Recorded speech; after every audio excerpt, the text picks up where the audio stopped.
Welcome to the Vault Archons. I am the keeper of Keys Kraz, and today we've got a couple special treats. First thing we're going to talk about is I've got new playmats. I did get some of these now, so we're going to start using playmats in the background instead of having just a white blanket, because that's all that was. It was just a slightly pinkish tinted blanket that was sitting in the background. After that, I'm going to explain to people what kind of sleeves I'm using. The reason I'm doing this is so people can have an idea of what I'm actually using with my decks. I've got an inner sleeve. This is the one I'm using. I usually buy them by about 1,000 at a time.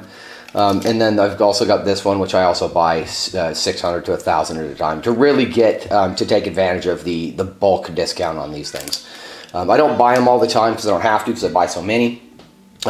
But they're pretty cheap. I think 25, 30 bucks for 1,000 of these, and like 25 bucks for 1,000 of these, or somewhere in there.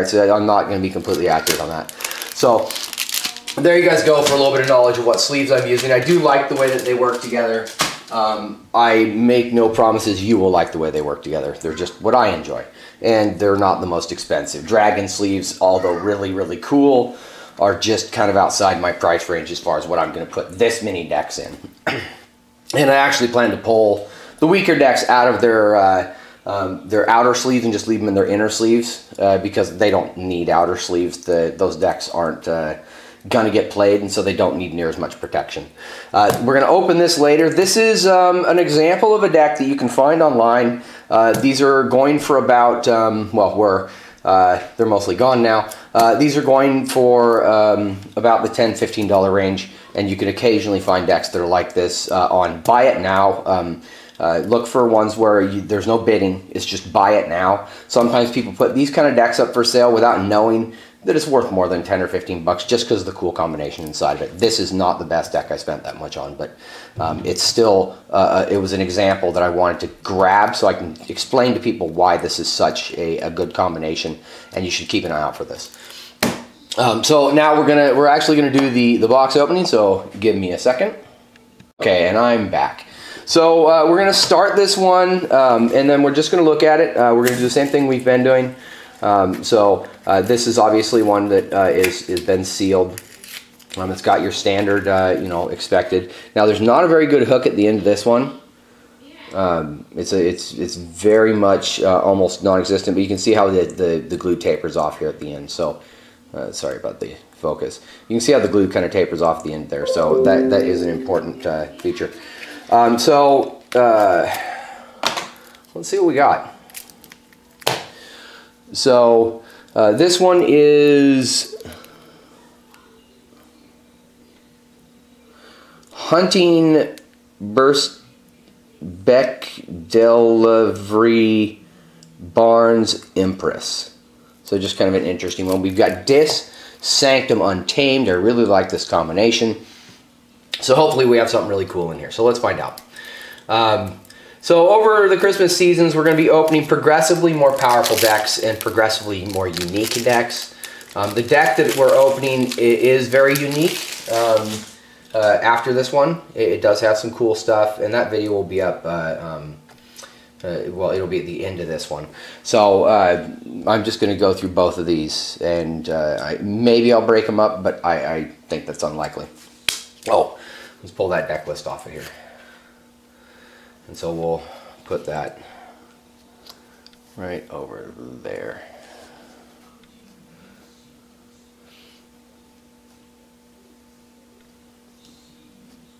Sorry, just arranging it so it looks halfway decent while I'm going through it. So first card we're looking at is Tendrils of Pain.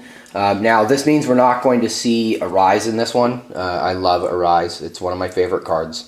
So we're not going to see that, but still a good one. We have two Tendrils of Pain. Now that's a really cool one to see. I haven't seen two Tendrils of Pain before. Let's see. So when they forge a key, you can board wipe them. So yeah, that's really cool. This turns into a board wipe if they forge the key. So that's really neat. After that, we've got Red Hot Armor. This is going to be really good against Sanctum. Really nice one to see. After that, we've got Dominator Bauble. This is a good card. And then we've got Library of the Damned. I love seeing Archive in discs because the Library of the Damned is a really powerful archive artifact. Now this is going to be prone to artifact steal. Cards like the Sneck Lifter are going to be really good against any deck that contains a lot of powerful artifacts. After that, we've got Life Ward, yet another powerful artifact. This one shuts down their ability to play creatures. Now, we don't have a board wipe to go with it so far. Charette is after that. Really good capture mechanic. Love seeing that. We've got 2 of those, which is a lot of capture. That's 6 capture right there. And then we've got a Pit Demon. This is a great steal card. And a Succubus. Great card advantage. Like, really, really nice cards to see. This is a good house. We've got the Terror. This is a good first turn play. We've got Toxin. This is a good card advantage card. We've got Inspiration. This is a nice card to have. After that, we've got the QR code. Please, if you do get that QR code, please don't take the second one.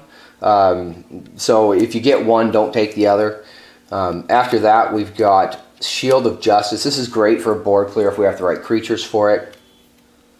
And we've got the Spirit's Way. This is an awesome, nice board clear to have inside a Sanctum.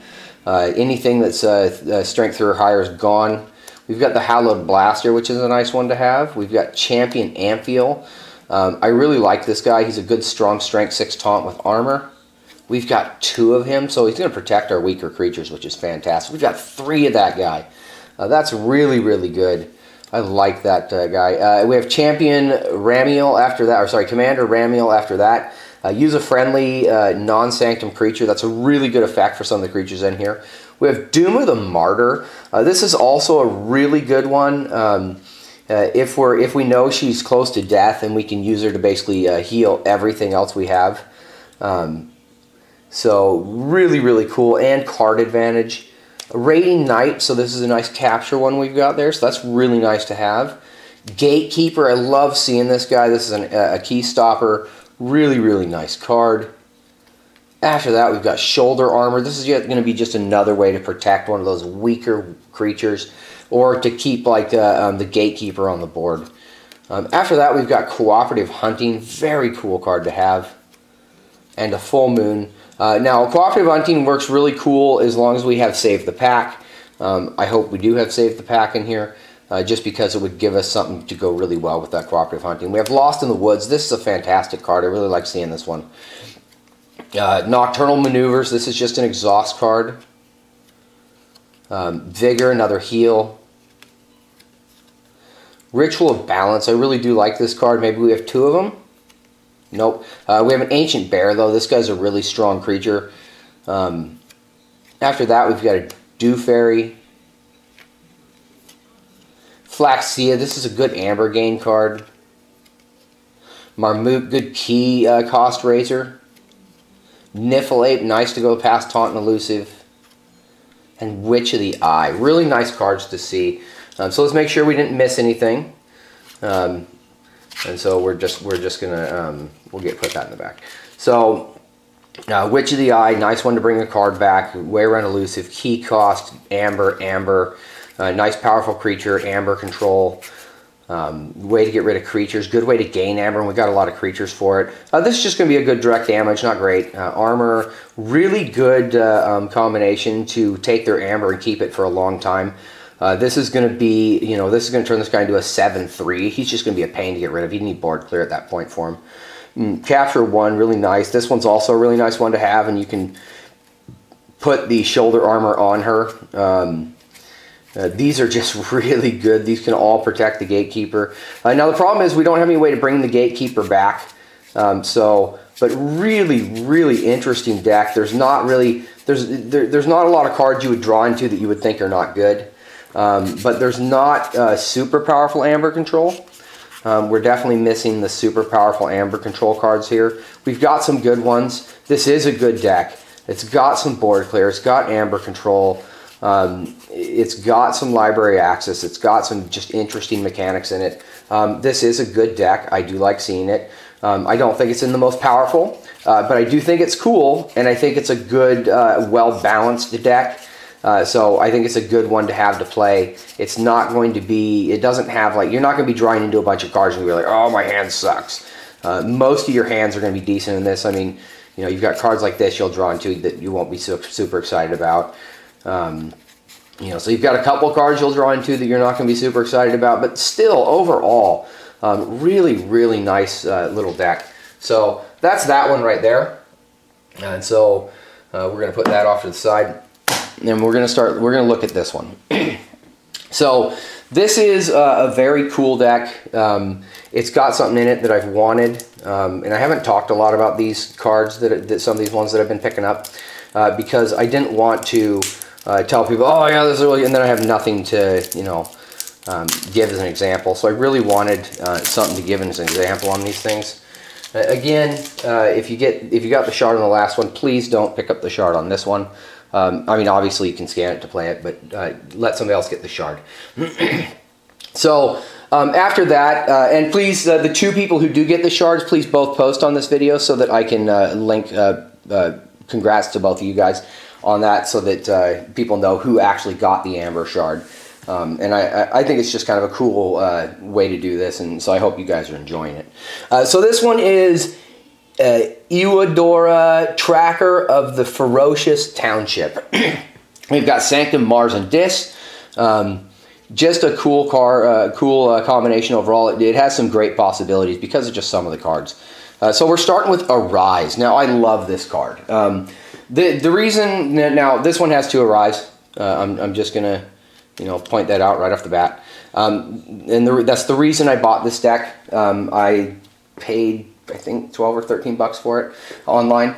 So a double Arise, especially in the buy it now category, is just an incredibly good deal. Now, there are some decks that are just no good at all with double Arise, but this is a combination you really want to pay attention to. This is 2 Horsemen of Death in your deck for any house.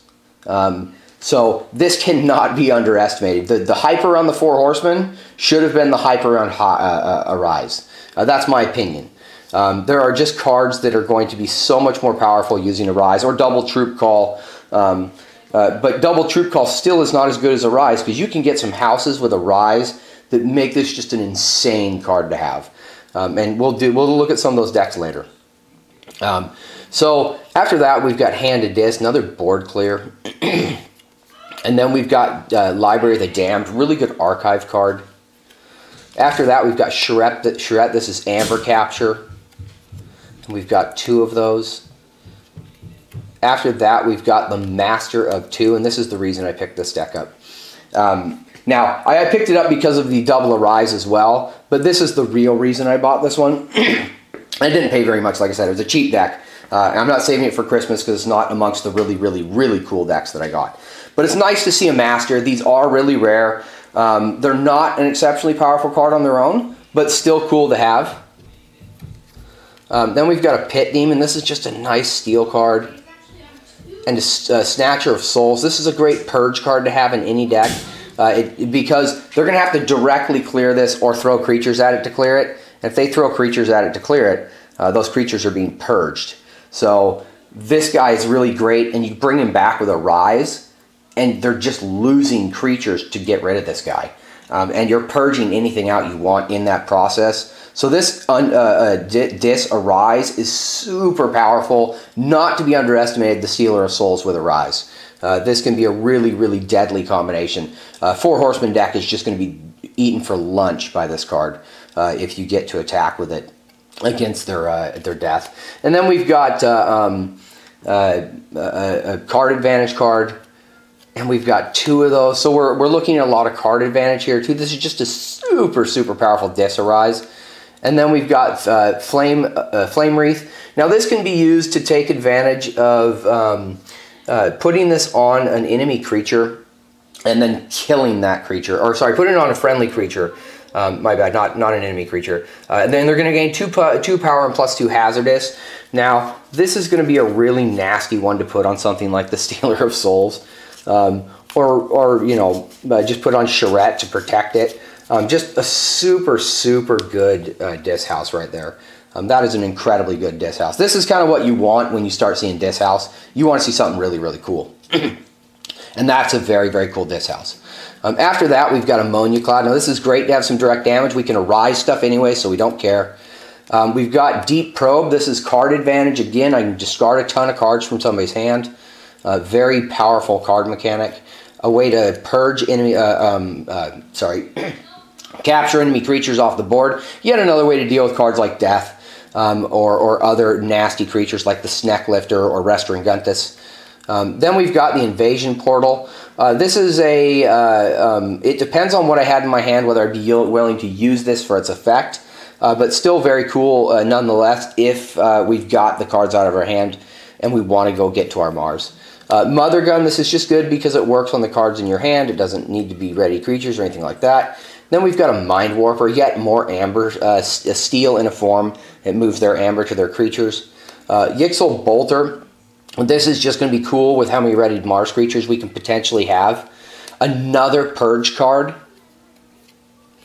And a Ramp card. So, as you can see, like every house in this deck is kind of nasty, and we've got Biomatrix backup. That's just going to be good for when we're attacking, swinging to the face. And then we've got Jammer Pack. This is going to make keys more expensive. And a Red Planet Ray Gun. So in here, we've got a key raiser, and then we've got a decent board. Now, it's not a super powerful board. It's a weaker board. It's only 4 creatures, but they're all good creatures. None of these creatures are terrible. They all have good abilities. So, not so much the house I would use a Rise on, unless the circumstance came to where that would be what I wanted. And then after that, we've got Blinding Light. Now, this is a great house stun. We've got that. And then we've got Take Hostages. This is just a really cool card to have, yet more amber stopping. And then we've got Terms of Redress, more amber stopping. And because we have a Rise, these kind of cards become way more useful. We Rise our entire house and start dropping amber capture on them. And this is why you need board clear. If you don't have board clear, you're facing a deck like this, it's just going to capture all your amber, it's going to forge its keys, and you're going to be in big, big trouble. Yeah, you can get rid of 1 or 2 of those creatures, but every time you Arise them, they just come back in Terms of Redress again. After that, we've got Whispering Reliquary. We got Artifact Control, this is just great to have. And then we've got Champion Ramiel. Just a really good card to use. He's going to use these non-sanctum creatures, which will allow him to use things like the Purge, which will allow him to use things like the Steel on that guy, or use the Purge on this guy, the Steel on this guy. You could potentially use the kill a Strength 2 creature with that guy. So there's just a lot of cool stuff you can do with that card. And oh yeah, and I'm going to show this. This is slightly bent a little bit. Now this happens from the printing process, and they straighten out quite nicely, and it's not a big deal. Just be aware. I'm not trying to tell people the cards are perfect. I don't think that would be a good thing to do. After that, we have Protectrix. Now the cards are really good, and they feel really good. They do have some minor flaws in them, and that's just a reality, but still amazing feel for the cards. After that, we've got the Gatekeeper. This is just an amazing, yet another amber stopper in this deck. And then we've got a Mantle of the Zealot. Now this is just really cool because you can make one of your creatures belong to the active house, and there's some creatures in here that would just be deadly to do. The Protectrix would be really good for that. Make the Protectrix belong to all houses, and then use his ability on old nasty Purge card. So, you know, or put it on him and make him part of every house and just purge. So, very, very deadly combination. After that, we've got Protect the Weak. This is just a nice card to have. Yet another way to taunt our creatures and give them armor. We've got 2 of those. And we've got 3 of those. And I can't remember if I showed this code, so there you go. And so let's take a look back through that deck. So let's look at it. So we've got these, which allow us to taunt a creature. Very cool to have. This allows us to turn an active house. This is a capture, heal, use a creature, artifact control, capture, stun, damage, key cost raiser, return a creature that we're going to use to attack with. Now, it might just end up discarding, but you're still going to get the amber off of it, so whatever. After that, we've got a ramp creature, a purge creature, a capture creature, a steal creature, damage, a way to abduct, a way to card advantage, damage to the board, make a creature really nasty, card advantage, purge, steal, kill, capture, archive, board clear, and double arise. Very, very powerful combination. And so I just wanted people to kind of see that, what kind of stuff is really kind of possible in this this game. I think that there's just some really, really cool things that you can see. And right now, buy it now. Some of these things are just still super cheap. So just be aware. And like I said, if you're going to look for this kind of stuff, buy it now. And don't put in any keywords. You put in keywords and you're going to have people who've actually filtered their decks and they know what they're looking at, or at least have a better idea of what they're looking at. Some of these people have overpriced their decks. Like Horseman decks are so super overpriced. It's ridiculous. But the decks that are really powerful and that are just going to trample and face stomp Horseman decks, those are still pretty cheap right now. So I'd get one so that when you run into one of those double Horseman decks, you just pull it out and you curb stomp them with it. So I hope you guys have some fun with these decks online. Please post below the video, and I'll have some more stuff in the near future for you guys. And have a wonderful night.